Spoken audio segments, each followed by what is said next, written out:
Bom, meu nome é Romilson Ferreira da Silva. Lancei um vídeo aí falando sobre quem herdará o reino. Ali eu esclareci muita coisa com respeito à ressurreição dentre os mortos e outras questões também ali mostrando sobre o reino, quem herdará o reino, que o reino não tem nada a ver com a questão da salvação. O reino é uma coisa, a salvação é outra. E eu mostrei que a salvação ela é pela fé e o reino é tomado por esforço. E nesse vídeo agora eu quero estar falando sobre a salvação, porque eu tenho visto que os líderes têm ensinado muito erroneamente essa questão para os seus membros. Então eu quero falar sobre a predestinação. Muitos não acreditam na predestinação porque talvez não teve um ensinamento correto. E hoje eu quero estar mostrando para você a questão da predestinação. Você pode perguntar para mim se eu acredito na predestinação. Eu acredito sim na predestinação. E vou estar te explicando o porquê nesse estudo. Romanos capítulo 8, versículo 28, eu vou estar lendo. Diz assim: E nós sabemos que o Criador coopera em tudo para o bem daqueles que o amam, daqueles que são chamados segundo o seu desígnio. Porque os que de antemão conheceu, esses também predestinou a serem conforme a imagem do seu Filho, a fim de ser ele o primogênito dentre muitos irmãos. E os que predestinou também o chamou, e os que chamou também o justificou, e os que o justificou também os glorificou. Aqui nós vemos que o Eterno, ele nos predestinou para sermos salvos, para sermos glorificados. Então a Escritura diz que existe sim um grupo de pessoas que foram predestinadas para serem salvas, para serem glorificadas. E aí o texto diz que ele nos predestinou para sermos conforme a imagem do seu Filho. O Eterno tem duas eras para nos transformar na imagem do seu Filho. Essa agora e a próxima era. Eu vou estar te mostrando isso dentro desse estudo. A meta do Eterno é nos transformar na imagem do seu Filho. Se ele não conseguir fazer isso nessa era agora, na próxima era ele vai fazer conosco na marra. Eu vou te mostrar essa questão, mas vamos lá na questão da salvação. Então, primeiro, o Eterno nos predestinou antes da fundação do mundo. E aí, quando nós nascemos agora na terra, o que ele fez? Ele nos chamou. E aos que chamou, ele justificou. E aos que justificou, ele glorificou. Então, primeiro, ele predestina antes da fundação do mundo quem é que vai ser salvo.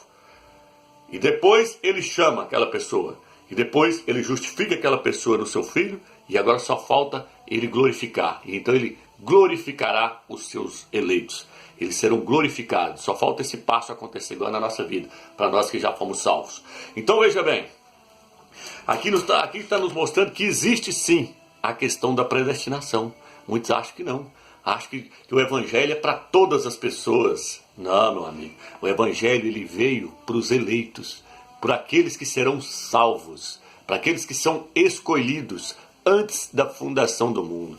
Os pastores dizem que quando você chega na denominação, eles dizem assim: ô irmão, vem cá na frente para você aceitar Jesus. Eu não prego Jesus, eu prego Yahshua, né? Mas estou dando um exemplo aí. Vem cá para você aceitar a Jesus como o único salvador da sua vida. E aí, quando a pessoa vai lá, eles oram para a pessoa dizendo: ô pai, escreva o nome dele agora no livro da vida e tal, tal, tal, tal. Mentira, irmãos, mentira. O seu nome já está no livro da vida antes da fundação do mundo. Leia aí Apocalipse capítulo 13, versículo 8. Lá diz que o nosso nome já está escrito no livro da vida antes da fundação do mundo. Apocalipse capítulo 17, versículo 8 também fala que todos que vão ali, que vão adorar a besta, serão somente aqueles cujo nome não está escrito no livro da vida desde a fundação do mundo. Então, o nosso nome já está lá. Não é escrito agora a hora que eu aceito. Eu aceitei o Salvador agora como único Salvador, então agora o Criador vai escrever o meu nome lá no livro da vida. Não, meu querido irmão. O seu nome já está lá antes da fundação do mundo. Você viu o texto de Romanos? Aqueles que ele predestinou, ele pegou e escreveu lá no livro da vida. Aí agora o que vai acontecer? Vem na terra que ele vai lá e chama. Ele vai lá e chama por meio do seu espírito, a pessoa prega a palavra para tal pessoa. Se aquela pessoa é uma pessoa predestinada, ela vai receber a palavra. E aí o Eterno, por quê? Porque o Eterno está chamando ela. A Bíblia diz que os planos do Eterno não podem ser frustrados. Aquele que começou a boa obra há de terminá-la. Quem convence o homem do pecado é o Espírito do Eterno, é o próprio Eterno por meio do seu Espírito. Se a pessoa não é uma pessoa predestinada, meu amigo, você pode pregar para ele o Evangelho até cansar. Você pode ler a Bíblia do início ao fim. Você pode jejuar para ele, você pode orar, você pode fazer o que você quiser. Se o nome dele não está lá escrito lá, o Eterno vai salvar ele não. Agora quem salva é o Eterno. Quem salva é o Eterno. Se o Eterno quisesse salvar o mundo inteiro, ele tem poder para isso não? Lógico que tem. A Bíblia diz que os seus planos não podem ser frustrados. O livro de Jó fala. O Eterno, ele tira o coração de carne, o coração de pedra, e coloca um coração de carne. É Ele que muda o coração do homem. É Ele que convence o homem. Se Ele quisesse convencer qualquer pessoa na terra, Ele convenceria. Mas por que Ele não faz isso? Porque Ele só vai salvar os que Ele quer salvar. Só os predestinados. Vamos ler o livro de Efésios capítulo 1, versículo 8, para nós entendermos. Efésios capítulo 2, versículo 8. Diz assim: pela graça foste salvos por meio da fé, e isso não vem de vós, é dom do Criador, não vem das obras, para que ninguém se encha de orgulho. Então veja bem, a Bíblia diz que a salvação é por meio da fé. Aí vira e fala, e isso não veio de vós. O que não vem de nós? A fé. A fé não vem de nós, ela vem do Eterno.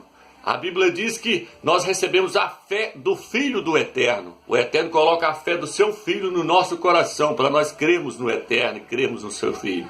Então, a salvação, tem uma tradução que diz assim, a salvação não é pela boa conduta, para que ninguém se encha de orgulho, para ninguém se orgulhar, para ninguém vir rastar bagaço, falar, não, eu sou salvo porque eu não bebo, porque eu não fumo, porque eu não prostituo. Meu amigo, você está enganado demais. Você está achando que você vai ser salvo porque você tem boa conduta na terra? Nunca foi. Se fosse por causa disso, Salvador não precisava morrer por nós, não. Hein? Ele morreu porque nós já estamos caídos em pecado. Boa conduta é a obrigação de todo crente ter boa conduta. É a obrigação dele não andar em maus caminhos. É a obrigação dele não fazer nada de errado. Dele andar direito, no caminho reto, sem prostituir, sem beber, sem fumar, sem estar viciado em jogo, sem fazer nada disso. Isso é a obrigação do crente. Mas a salvação dele não depende disso aí não, meu querido irmão. A salvação depende do sacrifício que o Salvador fez lá no madeiro. Vamos ler Efésios capítulo 1, versículo 5, para você ver que a salvação é para os predestinados. E ele nos predestinou para sermos seus filhos, por meio de Yahshua Mashiach. Efésios capítulo 1, versículo 5. Diz que o Eterno nos predestinou para sermos os seus filhos. Para quem não sabe o que é a palavra predestinar, significa escolher por antecipação. É algo que vai acontecer já por antecipação. Por exemplo, se eu disser assim, se o Eterno disser assim, ó, tal pessoa vai morrer de acidente de avião. Ela foi predestinada para morrer de acidente de avião. Ela vai morrer de acidente de carro? Nunca. O carro pode encapotar, pode virar de perna para cima, que ela não vai morrer de acidente de carro. Por quê? Porque ela foi predestinada para morrer de acidente de avião. Então ela tem que morrer de acidente de avião. Se ela foi predestinada para morrer de acidente de carro, ela pode viajar de avião para onde que ela quiser, mas ela só vai morrer de acidente de carro, porque ela foi predestinada para aquilo. Foi predestinada para aquilo acontecer com ela. Mesma coisa é a questão da salvação. A salvação nós fomos predestinados para ser salvos. Predestinados para ser salvos. Agora, para andar certinho, depende de eu querer. Eu tenho livre-arbítrio para escolher fazer o bem ou mal, para escolher fazer o que é certo ou o que é errado. Mas eu não tenho livre-arbítrio para poder escolher se eu quero ser salvo ou não. Não existe isso não, irmão. Livre-arbítrio para escolher se eu quero ser salvo? Não. Não. O Eterno convence. O Eterno convence o homem. Ele te quebranta, ele te mói, ele te passa um anzol do seu queixo e te leva. Se você é um predestinado.